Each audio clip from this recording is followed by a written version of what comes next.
नमस्कार, मनातल्या कथा चॅनलवर आपलं स्वागत आहे. वेड हे प्रेमाचे भाग 1. तुला लाज वाटत नाही का? निर्लज्ज कुठचा, रोज पाठीपाठी येत राहतो. पुन्हा जर पाठला केलास तर याद राख, तुझी बत्तीशी हातात देईल, त्वेषाने स्नेहा म्हणाली.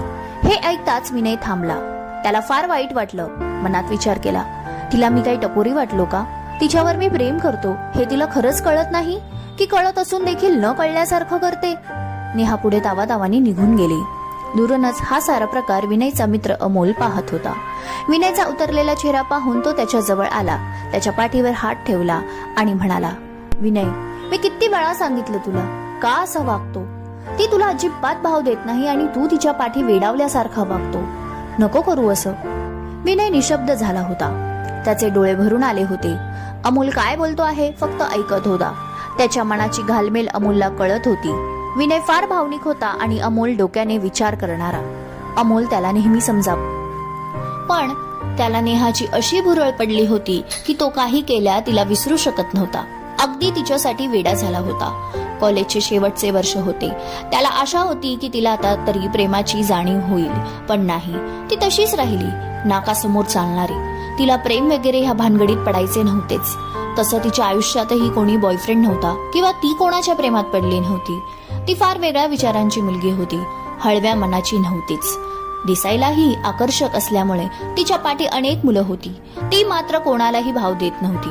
मुळात तिला प्रेम ह्या भानगडीत पडायचे नव्हते. तिच्या आयुष्यात मिळालेले तिचे अनुभव हेच कारण होते. त्या अनुभवाने तिला कोवळ्या वयात कठोर केलं होतं, फार कठोर. तिला कोणी मैत्रिणीही नव्हत्या. मुळात तिला नातं वगैरे ह्या सर्व गोष्टींची किळस यायची. विनय मात्र तिच्या विरुद्ध मैत्री, प्रेम, कुटुंब ह्या गोष्टींना महत्व देत होता. त्यामुळे त्याला सहज जमायचं सर्वांना आपलंसं करणं. एका अशा कुटुंबात वाढला होता जिथे आपुलकी, प्रेम, माया, ममता सर्व काही ओसंडून वाहत होते. आई, वडील, एक बहीण, भाऊ, 2 चुलते, त्यांची मुलं, भरलेलं घर. आणि त्या भरलेल्या घरात त्याला मिळालं होतं खूप सारं प्रेम. सारं काही छानच होतं. कमी होती ती नेहाची. त्याला नेहाचं वागणं पाहून खूप त्रास व्हायचा. भावनांना अतिमहत्व देणारा अशा मुलीच्या प्रेमात पडला होता जिला प्रेम ही भावना नकोच होती. अमोल विनयचा बालपणीचा मित्र. तो त्याला चांगलाच ओळखायचा. विनय अमोल सोबत सारं शेअर करायचा. अमोल विनयला समजावण्याचा पुरेपूर प्रयत्न करायचा.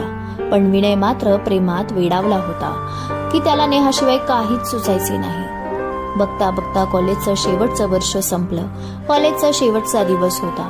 विनय अमोलला म्हणाला, अमोल, नेहाला आज मी माझ्या मनातलं सांगणार आहे. विनय, तुला खरंच असं वाटतं ती तुझं ऐकून घेईन? विनय नेहा कुठे दिसते हे पाहत म्हणाला, मला माहित नाही ती ऐकणार की नाही, पण मला तिच्याशी बोलायचं आहे. अमोलला पूर्ण खात्री होती नेहा विनयचे काहीच ऐकून घेणार नाही. आणि त्याला हे देखील माहित होतं, त्याने किती जरी विनयला समजावले तरी तो काही ऐकणार नाही. तो गप्प बसला. तोच समोरून नेहा जाताना दिसली. तिला पाहून विनयचे डोळे चमकले. तो पळतच तिच्याकडे गेला. तिला आवाज दिला. नेहाने पाठी वळून पाहिले. विनयने ठरवलं होतं आज नेहाला गुलाब देणार आणि मनातलं सांगणार. त्याने बॅग मधून गुलाबाचं फूल काढलं आणि नेहाच्या दिशेने जाऊ लागला. पाहतो तर काय, नेहा रिक्षात बसून निघून गेली. विनयला फार वाईट वाटलं. तो रडू लागला. अमोल आला. त्याने विनयला घट्ट मिठी मारली. विनय रडक्या सुरात म्हणाला, अमोल, मी इतका वाईट आहे का रे? का नेहा असं वागली? आज कॉलेजचा शेवटचा दिवस होता. आज विचार केला माझ्या भावना तिला सांगेन, पण तिला आवाज दिला तर ती सरळ निघून गेली. अमोल त्याच्या दोन्ही खांद्यावर हात ठेवत म्हणाला, विनय, माझ्याकडे बघ. मी तुला म्हणालो होतो ती तुला भाव देत नाही. तिच्या मनात तुझ्याविषयी काहीच नाही. मग का असा वागतो आहेस? तू खूप चांगला आहे. तुझं मनही खूप चांगलं आहे. तुझ्या मनाला ती नाही समजू शकत. कारण माहित नाही, पण हे सत्य स्वीकार विनय.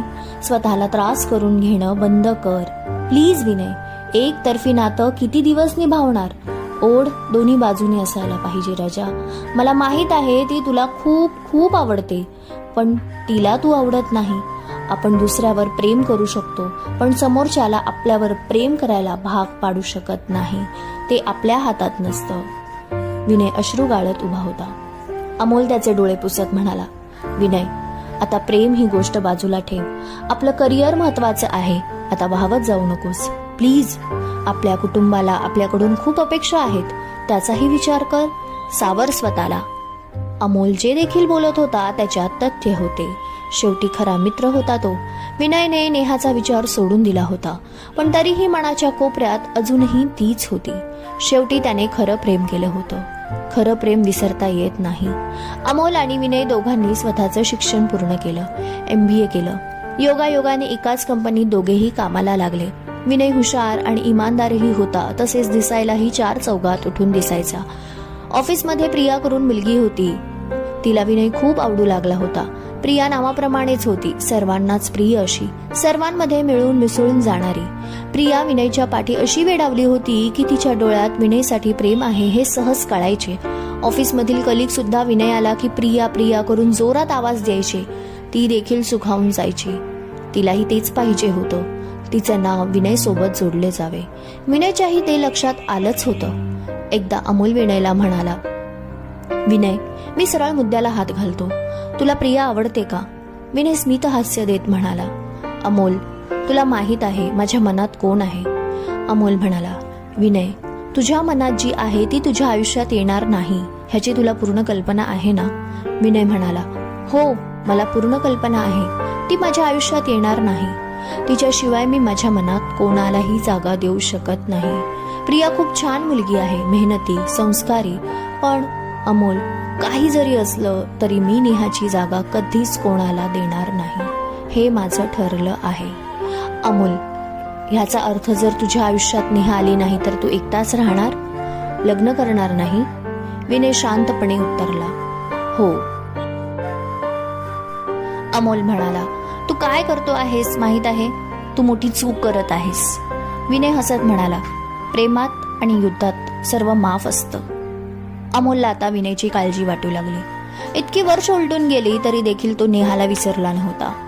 नेहा तर संपर्कात नव्हती, आणि ती संपर्कात जरी असती तरी देखील तिने विनयला नकारच दिला असता ह्याची 100% खात्री अमोलला होती. क्रमश.